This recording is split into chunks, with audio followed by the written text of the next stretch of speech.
la palabra persona o humano es lo que aparece, porque en inglés es HCI, es, digamos, lo que le hace que esta disciplina sea bastante diferente de lo que sería la informática tradicional, que siempre parece como oscura, como algo negro, como algo todo, bueno, de máquinas, puro. No, aquí aparece la persona como centro. Entonces, si le das otra vez, lo que se trata es de interaccionar, pero me parece que te está viendo para atrás, de interaccionar con las máquinas, que en este caso serán ordenadores, pero ordenadores entendidos como distintos dispositivos y pueden tomar distintas formas. Por ejemplo, lo que llevamos aquí es un ordenador en nuestro bolsillo. Entonces, es cómo interactuamos con estos dispositivos, estas máquinas, incluso con la lavadora que tenemos o la cocina que tenemos en nuestra casa, que ya tienen todos dispositivos, neveras electrónicas, además, la lavadora nos habla, yo le he bautizado, le puse Vicky, yo creo que ustedes también tendrán incluso personalización a esas máquinas, ¿no? Le dan otras características. Bien, entonces, aquí aparecen varias cuestiones, ¿no?, que tienen que ver con el tema, obviamente, de comunicarnos con un lenguaje que está totalmente codificado en ceros y unos. Eso es un lenguaje, y después me gustaría hablar con ustedes de qué piensan de aprender ese lenguaje, porque el lenguaje, creo, de la sociedad de la información, la codificación en bits, y de ese lenguaje que entienden las máquinas, hay que ponerle una interfaz que sea, y ahí aparecen unos términos usables, pero al mismo tiempo hay otra cuestión que se estudie. Como ven, ahí ya empiezan a ver la parte de la transdisciplinaridad, la parte de comunicabilidad, que es una propiedad muy importante, que entendamos lo que se nos está tratando de comunicar a través de las máquinas. Y eso es una tarea que los diseñadores de esas máquinas pues tienen ese desafío que resolver, ¿no? Y todo esto es para llegar al usuario, para que el usuario pueda interactuar con esas máquinas a través de ese lenguaje que desconoce en principio. Hay que hacer una traducción. Bien, hay muchas definiciones de interacción. Yo quise rescatar una nada más, porque aquí hay como varias cosas que son claves, ¿no?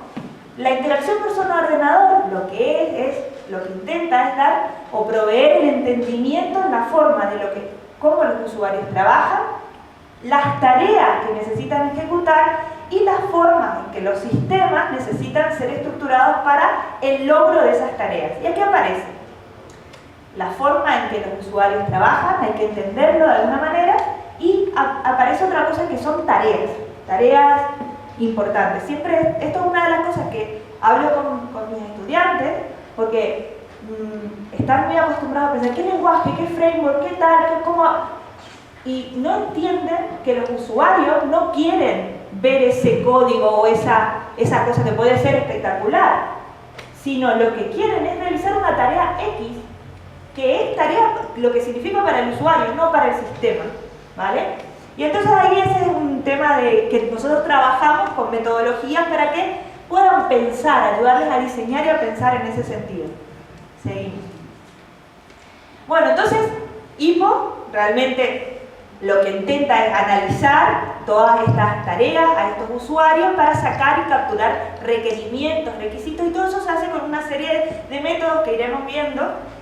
Les comentaré muy por encima, pero simplemente es un tema de divulgar, y van a ver que esos métodos muchos no provienen del tema de informática, provienen del tema de sociología, de psicología, que dirán, bueno, y esto es informática, se quieren meter en todos lados. No, bueno, no es eso. El área en sí ya incorpora todo esto, ¿vale? Y todo esto se intenta analizar, sacar los requisitos con esos métodos para especificar y para crear nuevas interfaces, diseño de interfaces, para que esas interfaces respondan a las necesidades de las personas, ¿no? Entonces, además de crear esas interfaces, también dentro del área creamos herramientas para ayudar a diseñar esas interfaces. Y ahí es donde, bueno, conviven varias disciplinas. Entonces, herramientas para ayudar. Seguimos. Y ahí, simplemente, que en este área, es un área donde incluso los de educación y demás son bienvenidos. ¿Por qué? Porque investigan en HCI mucha gente que viene sociales, de la psicología. De hecho, grandes gurús y autores que yo utilizo en clase con los chicos y en las investigaciones son de otras áreas distintas a las de informática. Y también gente de diseño. Diseño también es muy importante, el diseño gráfico, pero no solo el diseño gráfico, sino más cosas. Y la parte de comunicabilidad también es importante. Y sociología, porque hay que entender los fenómenos, los contextos, cómo trabajan, en qué contextos, cómo se relacionan. Todo esto es importantísimo para el área de HCI. Y por eso esa disciplina, además de tener las áreas de lenguajes de toda la vida de informática, como programación, ingeniería del software e inteligencia artificial, incorpora otros profesionales de otras áreas, otros investigadores. Bien, ¿de qué se trata? De hacer como un ciclo en donde intervengan los expertos, pero también intervengan los usuarios y donde se trabaje también en contexto. Y esto es un ciclo que es constante, se diseña, se implementa y se evalúa. Y así se trabaja en la metodología y en la forma del enfoque de interacción persona-ordenador. Se analiza, se diseña, se implementa y se evalúa, y eso es un ciclo constante. La meta es lograr lo que sería como un buen diseño, pero el buen diseño hay que medirlo. ¿Cómo? Porque a mí me puede gustar algo, a otra persona le gusta otra cosa. Hay mediciones que son subjetivas y otras que son objetivas. Entonces, de todo eso nosotros trabajamos para poder medir lo que sería un buen diseño. ¿Por qué? Porque los malos diseños, y aquí esto lo puse pero cuestan vidas humanas incluso. Hay errores, ustedes imagínense, hay errores en diseño de aviones, cuando los paneles de operador, si no se detecta, o por ejemplo en el automóvil, si una persona no se da cuenta de una determinada señal, hay un mal diseño que no respeta lo que nosotros llamamos modelos mentales de los usuarios, puede haber un error. Incluso, ¿se acuerdan del accidente de trenes del año pasado?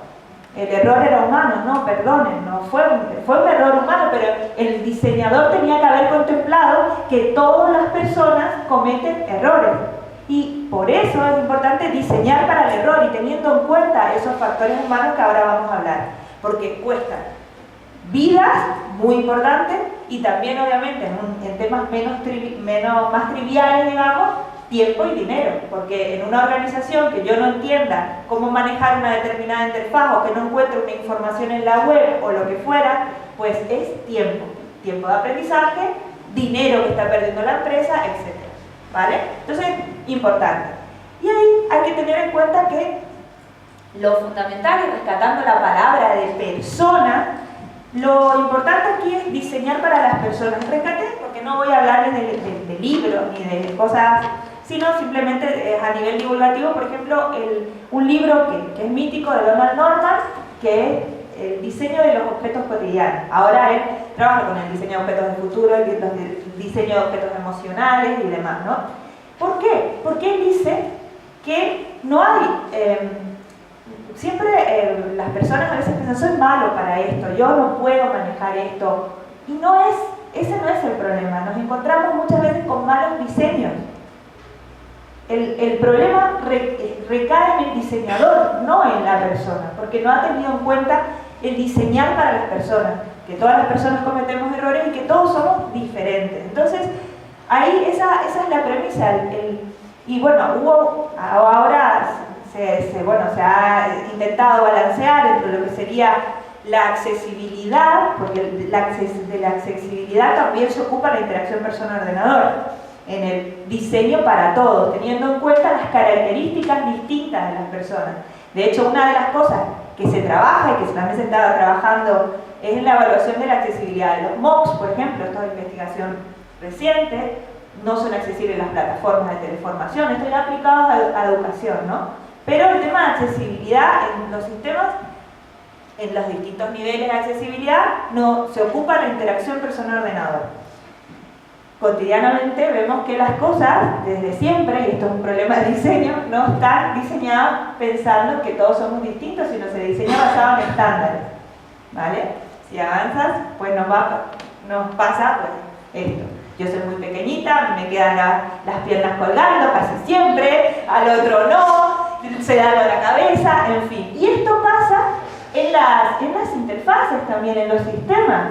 Entonces, ¿qué hacen los informáticos y qué hacemos nosotros? Cuando pensamos esos diseños, tenemos que hacer todo ese análisis teniendo en cuenta distintos casos, escenarios, personas, para poder contemplar este tipo de situaciones, estas características, y también de proveer aspectos de adaptación y personalización. Eso a veces nosotros cogemos en el móvil o en las interfaces y empezamos a personalizar. No, yo quiero ver esto, no quiero que me pase tal cosa, a mí muéstrame esto en la pantalla de inicio. Eso es personalizar. Si un programador o un diseñador de informática no lo pensó, ustedes no tendrían esta posibilidad que ahora cada vez se está incorporando más. Afortunadamente esto es un área en auge, cada vez se está incorporando más. Bueno, todo esto nació allá por los años 40, 50, pero viene del origen de la ergonomía, ¿vale? Pensar en los diseños ergonómicos, ¿vale? Y obviamente, pues los militares se han preocupado mucho por eso, y ya eso se aplica a todo, diseño de todos los tipos de objetos. Y ahí se tienen en cuenta factores humanos, se acordarán, bueno, recuerdan que hace muy poquito pues estuvo Stephen con nosotros, y fíjense de las cosas que él se beneficia también por toda esta evolución en el área del tema de la interacción persona-ordenador y en el tema de la tecnología. Y las personas con discapacidad son una de las principales beneficiarias de esto, pero realmente somos beneficiarios todos, porque todo este tipo de cuestiones nos ayudan cada día más a ir resolviendo problemas. En interacción persona-ordenador se tiene en cuenta el uso y el contexto de uso. No solo, digamos, vamos a hacer el programa, sino no. Hay que repensar todos los tipos de uso y los distintos escenarios. Por ejemplo, yo voy a usar el móvil, pero ¿dónde leo? ¿En el metro? ¿En mi casa? ¿A qué hora? ¿Qué patrones de comportamiento tienen los usuarios? Después también es importante, si voy a hacer un sistema para un grupo, para sistemas sociales, tener en cuenta cómo se comporta ese grupo, cómo trabaja y cómo es el contexto donde trabaja. Incluso se tiene en cuenta el clima de trabajo.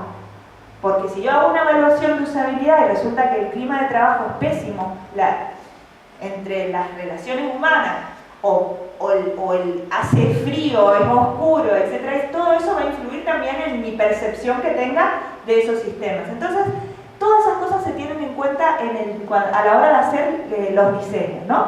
Ergonomía y demás. Bueno, no voy a entrar en más cosas, sino simplemente es un pantallazo para que vean que se considera contexto, uso, personas, grupo, y además se consideran cosas como la cultura, porque hay sistemas que fracasan simplemente por un tema cultural. ¿Por qué? Por ejemplo, en la Telefónica, cuando hizo su web en Argentina, directamente puso la misma web con los mismos mensajes, etcétera, en Argentina, y no funcionaba. ¿Y por qué no funcionaba? Porque allí se habla de otra manera y a los usuarios no les llegaban los mensajes que querían transmitir. Y después, por ejemplo, otra experiencia cuando llevaron ordenadores a un grupo indígena en Colombia, y ellos no tenían el concepto en su cultura, era una cultura abierta, ellos lo compartían todo, y no entendían el tema del password, usuario, password y contraseña. Ese tipo de cuestiones son cuestiones culturales, rompemos los modelos de esos usuarios, los modelos mentales, y hay que tenerlos en cuenta a la hora de hacer una implementación, o incluso los colores. Por ejemplo, para nosotros, si yo hago un icono del correo, yo pienso que lo voy a poner en color amarillo, ¿verdad? Pero eso es porque en España es amarillo. Si lo llevo a Francia o a Reino Unido, será rojo, verde, va cambiando. O incluso si hago una web para por ejemplo, China, tengo que pensar también, porque hay mucha estética que viene de la cultura occidental, pero el minimalismo puede ser bueno para nosotros, pero no para otras culturas. En videojuegos también se trabaja muchísimo con lo que se llama localización.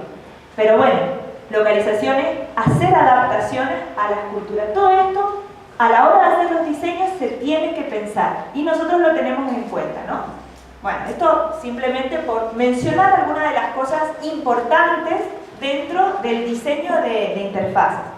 Otro factor, creo que es bastante diferencial, porque además esto se trabaja así desde siempre. ¿Se acuerdan el ciclo que les comenté? Ese ciclo se trabaja a través de distintas fases de prototipado. Siempre se piensa con las manos y se prototipan las ideas y las situaciones. Todo esto hasta llegar a un nivel de refinamiento de un prototipo final. Pero todo esto va pasando por distintas fases y la clave es el prototipo, ¿vale? Por ejemplo, aquí pueden ver cómo se prototipa también. Cuando yo hago un prototipo tengo que también tener esa sensación. Aquí estamos diseñando, bueno, en el diseño de un avión. Ven que se crea todo el entorno para incluso tener la empatía y tener la misma experiencia en lo posible de la real, ¿no? Prototipar esto hasta llegar a lo real. ¿Seguimos? Y lo importante aquí es también trabajar con cuestiones de creatividad, porque lo importante para tener algo bueno, una buena idea, es tener muchas ideas. Aquí pueden ver, por ejemplo, evoluciones de distintos modelos de ratones, etcétera, ¿no? Pero hay que tener muchas ideas. Entonces hay que, digamos, crear sobre un mismo diseño varias versiones, evaluarlo, etcétera, hasta llegar al modelo final que queramos. Las interfaces fueron evolucionando. Bueno, aquí pueden ver cómo hemos evolucionado hasta lo que tenemos hoy en día, ¿vale? Y fuimos avanzando. ¿Cuál fue el gran salto para que realmente llegaran los ordenadores a todas las personas? Pues fue la creación de la interfaz gráfica, porque eso, digamos, ayudó muchísimo al tema de que se penetrara y se hiciera fácil, además de tener realmente una no me va a salir. No me sale. Vale.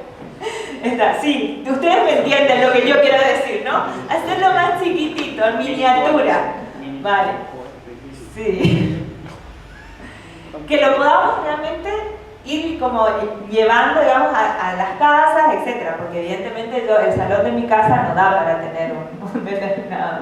Y ahora fíjense las grandes capacidades de almacenamiento que se destinan, pero que todo está en la nube y demás, y nosotros quizás estamos con terminales conectándonos a grandes procesadores, pero ya nuestro propio teléfono tiene una capacidad de procesamiento importante.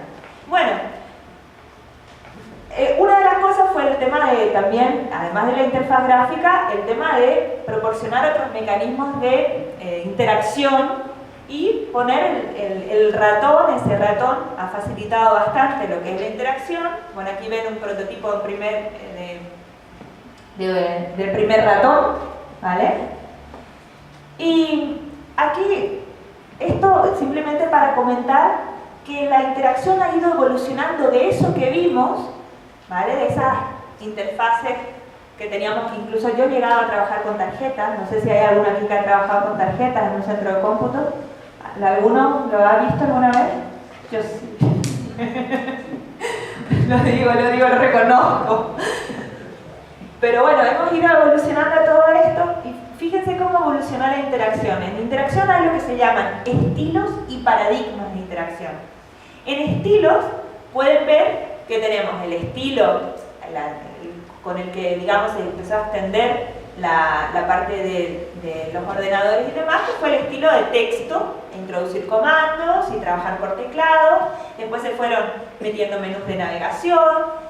Otra cosa que conocimos rápidamente fue el paradigma de escritorio, que hasta ahora es uno de los más extendidos, y que utilizamos lo que sería la manipulación directa y metáforas.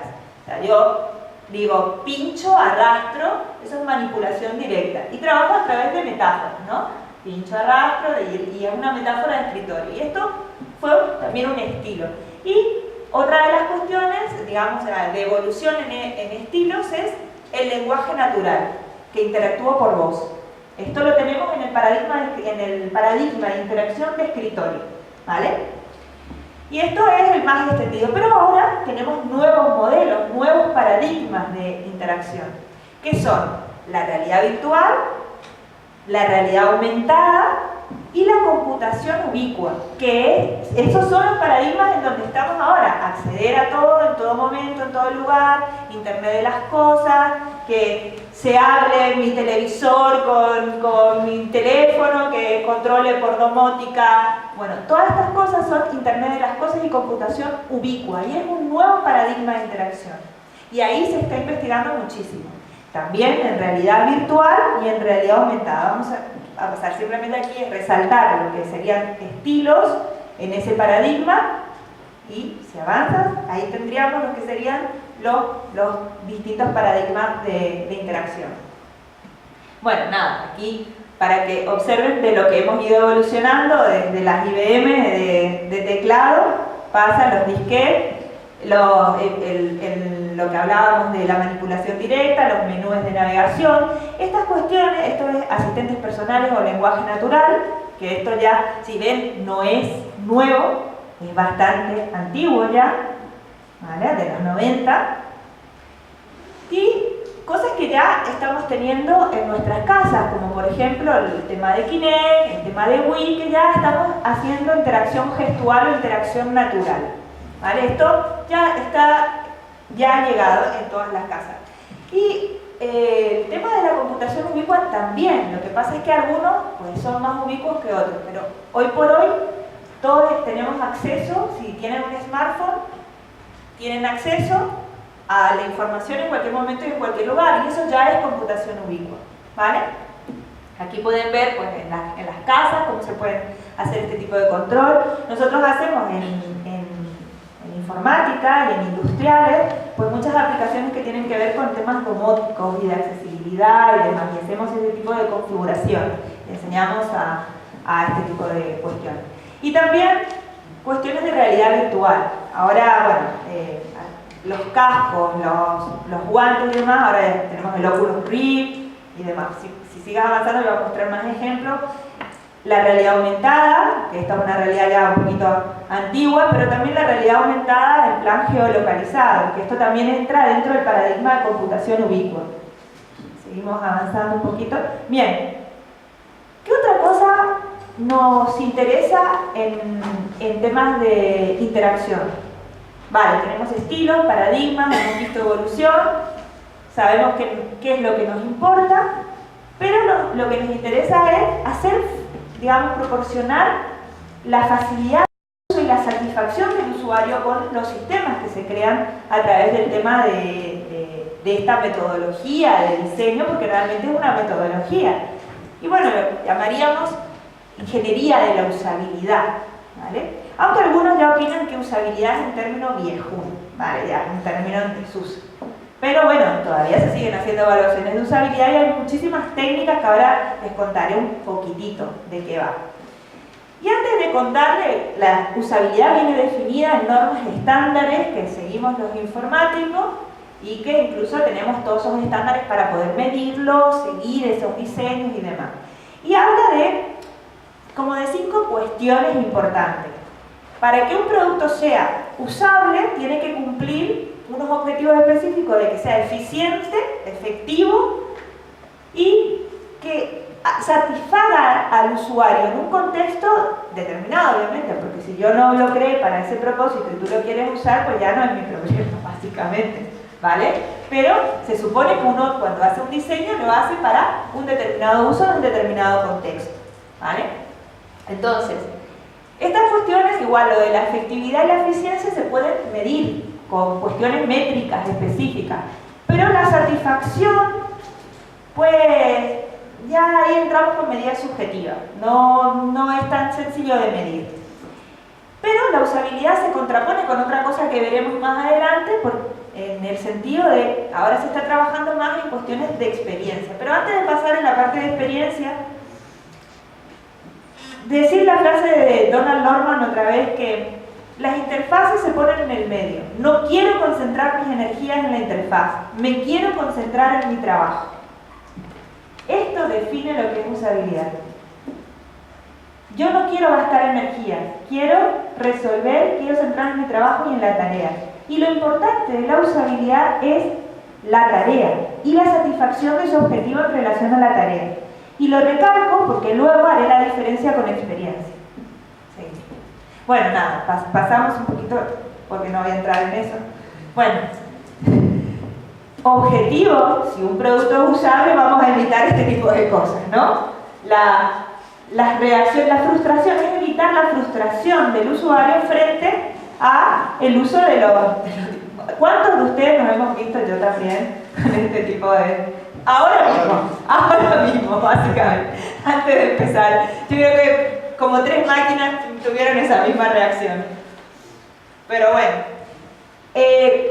para evitar esa frustración es la metodología que se plantea y que se sigue en interacción. Es una metodología de diseño centrado en el usuario, en donde el usuario los usuarios y usuarias están presentes siempre en todo lo que es el diseño, y volvemos otra vez a que el prototipado está siempre en el medio y se hacen los análisis, se hacen los diseños, implementaciones, siempre prototipando y evaluando con esos usuarios hasta llegar al refinamiento. ¿Por qué?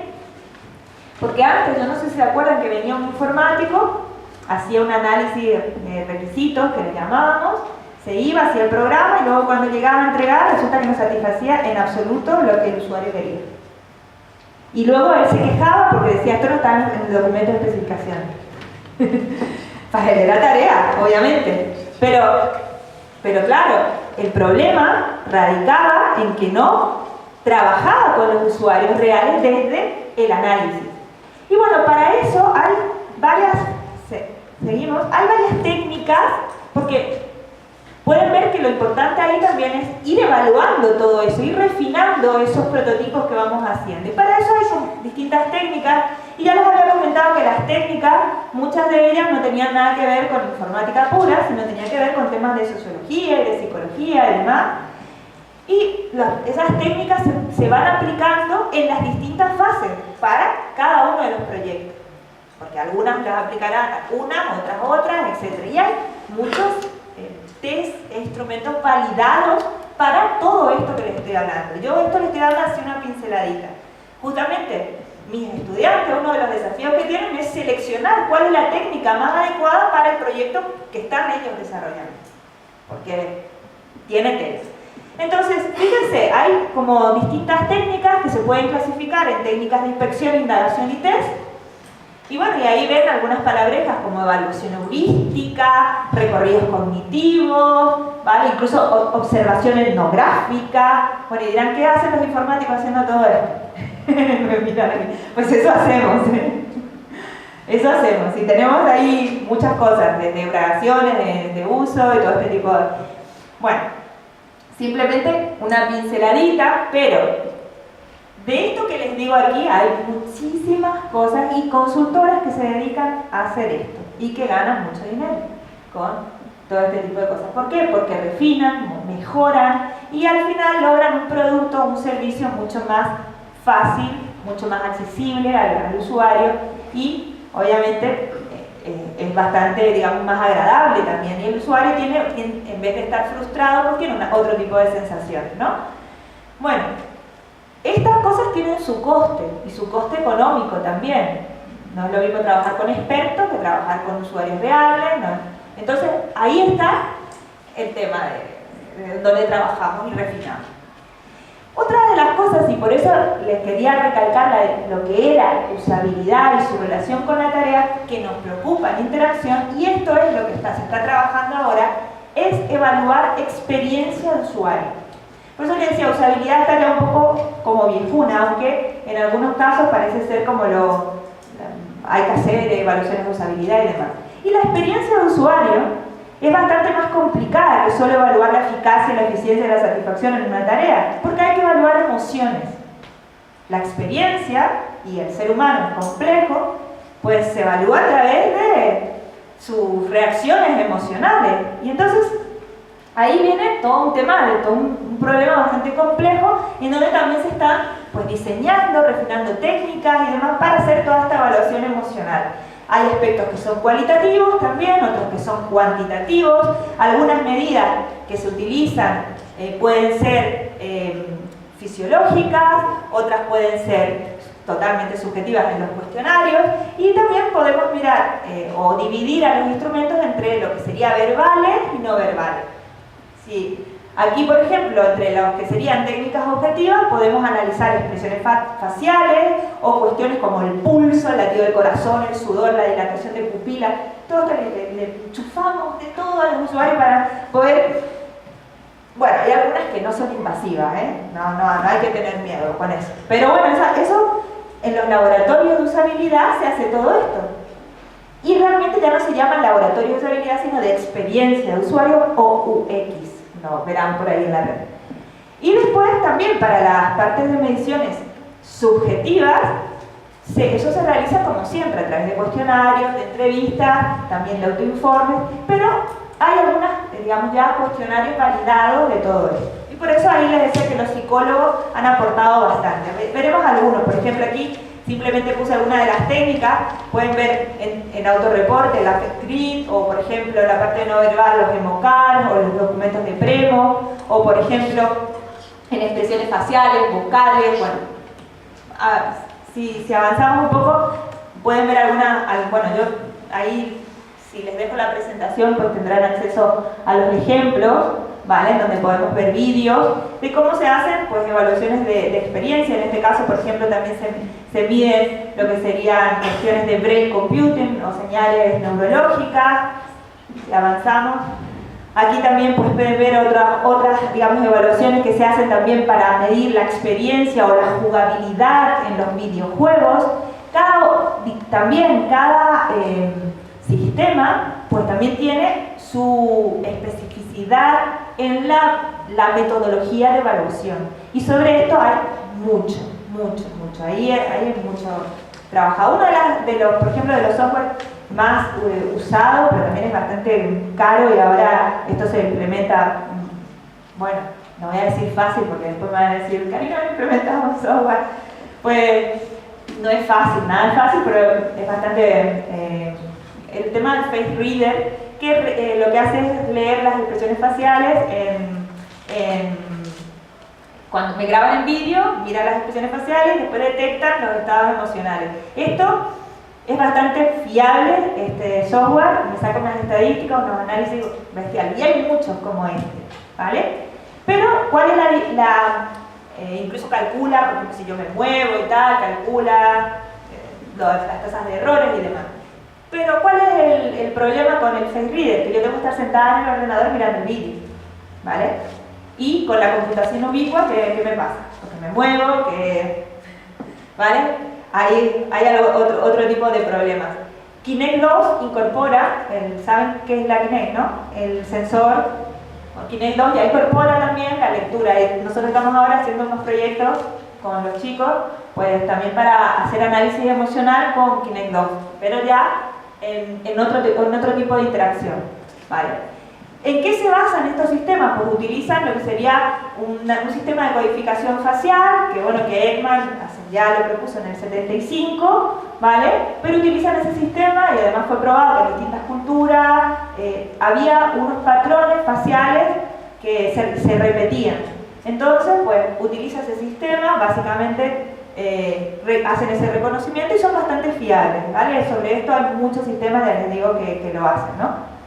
Bueno, por ejemplo, aquí pueden ver cómo sería un resultado de lo que te saca de las estadísticas, y pueden ver, por ejemplo, que pues, estuvo en el minuto tal, pues estuvo feliz, en el otro estuvo triste, o sea, mirando una película. Así yo puedo mirar también digamos, las reacciones que tienen de las cosas que se les va mostrando, por ejemplo, en este caso con vídeo. Bueno, uno de los grupos que trabaja y que es uno de los más fuertes es Rosalind Picard en el MIT, y lleva un grupo de lo que sería interfaz afectiva, o sea que la parte de interacción afectiva además está ya muy asentada en la comunidad, y tienen también digamos, han sacado como una especie de empresa base tecnológica en donde también hacen software. Bueno, vamos a avanzar porque, bueno, quería mostrarles varias cosas. Aquí también, por ejemplo, tienen también la software para medir cuando ustedes seleccionan una determinada opción. Esto también lo usó Obama para hacer la evaluación de las propagandas que, digamos, ¿cómo se dice?, de campaña electoral. Muy bien, muchas gracias. Estoy yo espesa hoy. Y por ejemplo, TOBI, nosotros tenemos un sistema también que usamos en el laboratorio. Es un sistema de tracker que también mide lo que sería la parte de fijación de la mirada. Y ahora hay sistemas muy económicos, similares, también para hacer el mismo tipo de análisis. Bastante económicos porque pasamos de sistemas de 30.000 euros a sistemas de menos de 200 euros, ¿vale? O sea que son bastante accesibles. Seguimos. Bueno, muchos más software, seguimos. Eso se llama eye tracker, ¿vale? Y ese eye tracker, les puse aquí, ustedes no se imaginan que les pueden estar como Minority Report. Esto ya existe, se les está traqueando, ¿vale? En las distintas publicidades y demás, allá en centros comerciales que lo están implementando, ¿vale? Después ya van a decir, Karina, ¿has comprado tal, no sé qué? Te recomiendo tal cosa, tal viaje, estás estresada, te recomiendo tal vacación, detectan la expresión, ¿no? Bueno, quería mostrarles el vídeo de Emotiv, que es un... A ver si esto no se cuelga y tenemos suerte. Recen, por favor. Para que vean cómo se hace, este es un casco que trabaja con temas de brain computing. ¿Y ahora qué hace?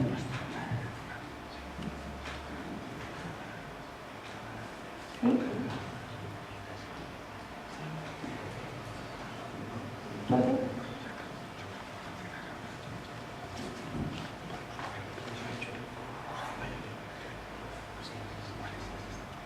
Vale, pero ¿por qué no sé el audio?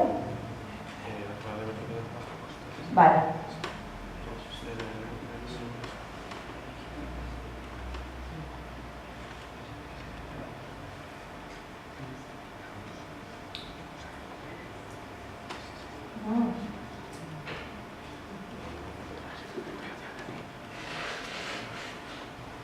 Bueno, no les puedo comer. Bueno, a ver, voy a ir hablando yo, pero es que tenía más vídeo.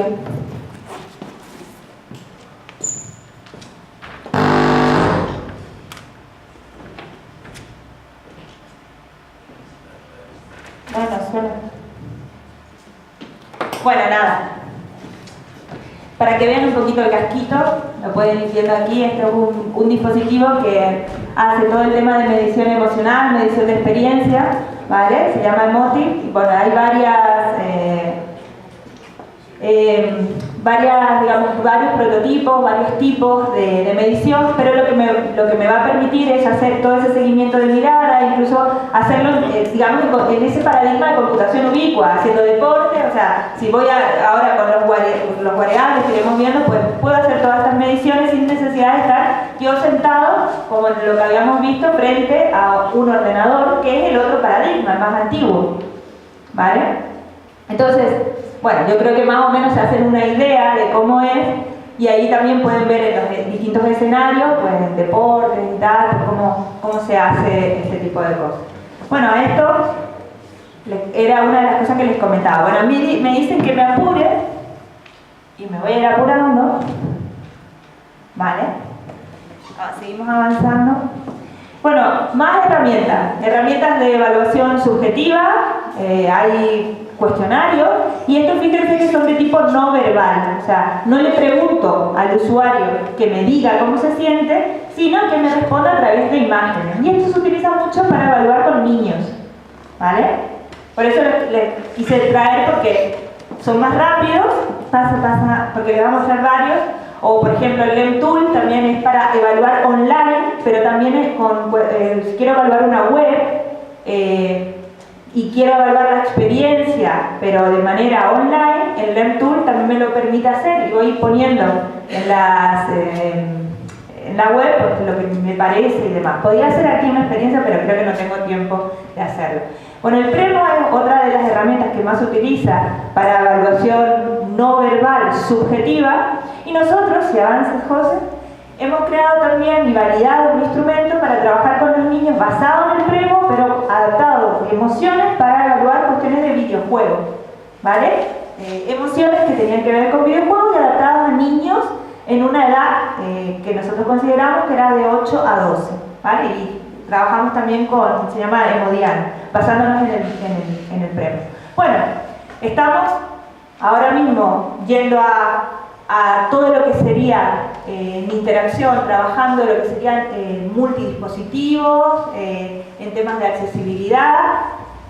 Voy a ir rapidito, José, ¿vale? También estamos trabajando en cuestiones, o como les comenté antes, en paradigmas de interacción natural. Esto se está aplicando a educación, a rehabilitación, a muchísimos aspectos. Igual no tiene tanto éxito en lo lúdico como en las aplicaciones que se les está dando a este tipo de dispositivos. Y pueden ser cosas que nosotros pensemos para luego ir aplicando, o ir pensando, o diseñando sistemas que podemos utilizar para la enseñanza. Y bueno, la interacción va hacia cuestiones de Brain Computer Interfaces también. Hay, como vieron en ese dispositivo de Motiv y demás, también el tema de control, mediciones de Brain, y que también haga una reacción el sistema hacia eso. Simuladores basados en Brain, cuestiones que tienen que ver con realidad virtual y sensores, ¿vale? Hay muchas de estas.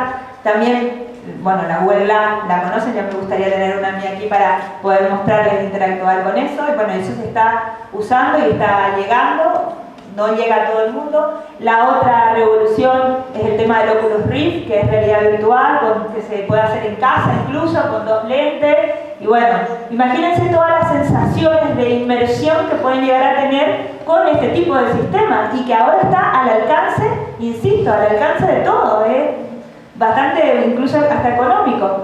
Bueno, los prototipos, si avanzas, el tema de variables es Google está apostando mucho por estas tecnologías que son ordenadores, sensores, que no sé, a mí me tiene que llegar un regalito que dice Motorola Moto 360, que se conecta, que ya puedes hablar, que ni siquiera necesitas tu móvil, ya lo que en Star Trek llamado, pues, ciencia ficción, pero ya lo tenemos, ¿no? Te mide el pulso, te dice si caminaste, si corriste, si no sé qué. Hay muchos de este tipo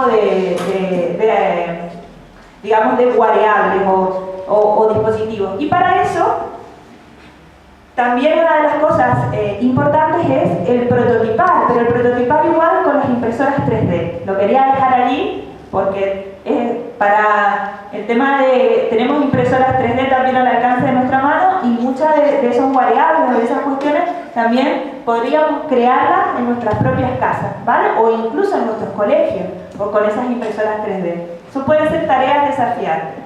También el tema de la Internet de las cosas. Trabajar en cuestiones como, por ejemplo, programaciones de Arduino que controlen y que hagan domótica y demás, también está al alcance de todos, está allí. Y bueno, es un tema que nosotros estamos trabajando también con ese paradigma ubicuo, ¿no? En hacer todo este tipo de conexiones. También el tema, siguiendo con la línea del Arduino, que puede ser una de las, digamos, de los elementos que más puedan sonar, el tema de la parte de la introducción de la robótica, y la robótica al alcance también de todos, ¿no?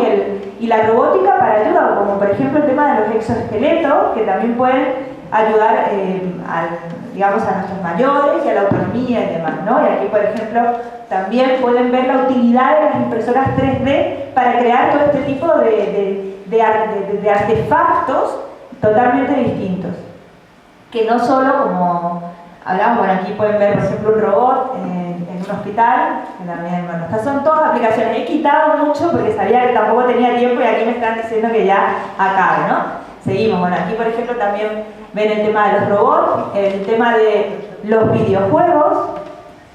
Los videojuegos también me permiten crear experiencias y aprender el contenido sin necesidad de saber que estoy aprendiendo ese contenido de una manera muy, muy natural.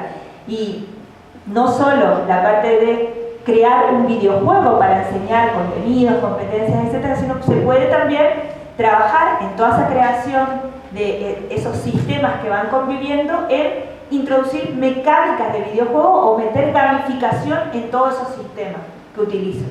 Ahí para eso hay entornos. Les quería mostrar un vídeo del tema de, no sé si lo puedo mostrar. Ya, dice tú misma, me dice. Internet del futuro, pero no tengo audio.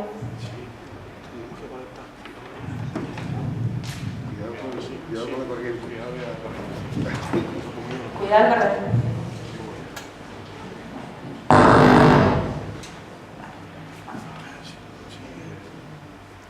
Voy a mostrar uno nada más. Vale.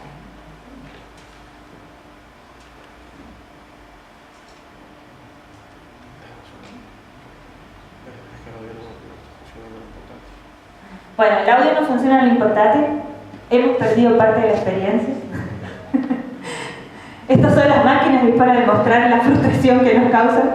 Pero un poco, simplemente para ir, digamos, concluyendo y acabando, esto es una de las visiones de la educación del futuro, de cómo viviríamos y cómo las interfaces también nos pueden cambiar, ¿no?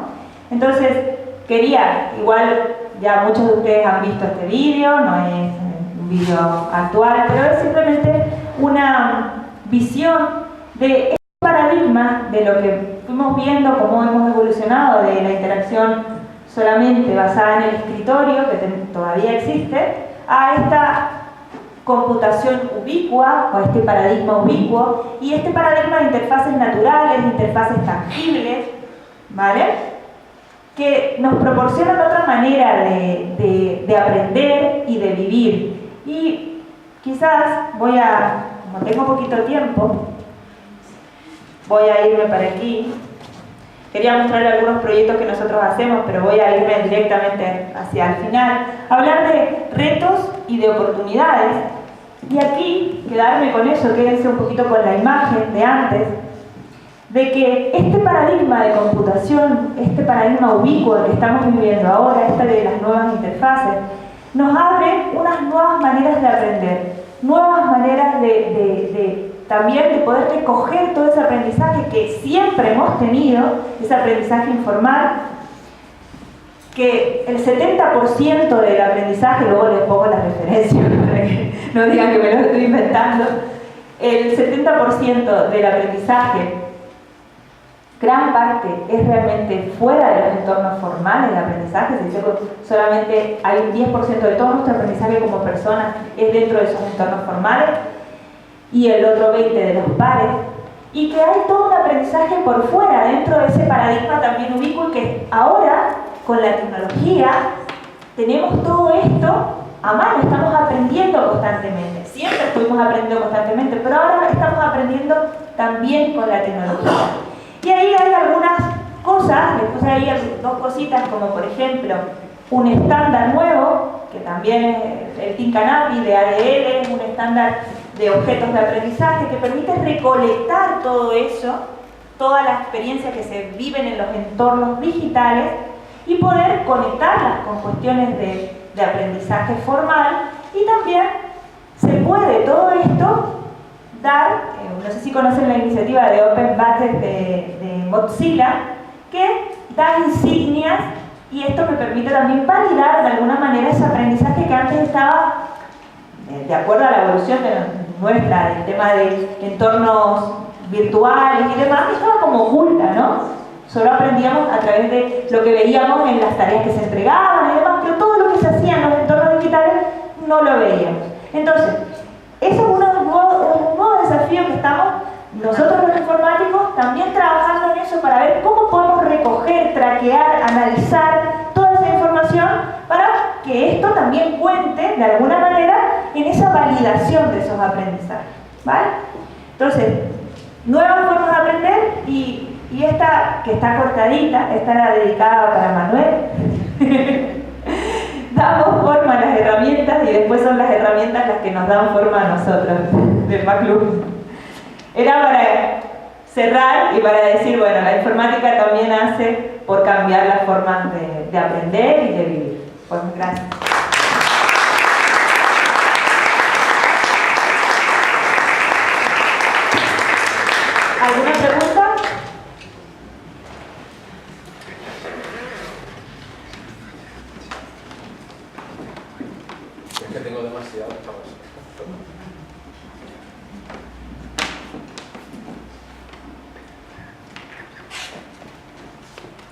pero nadie hace ninguna pregunta.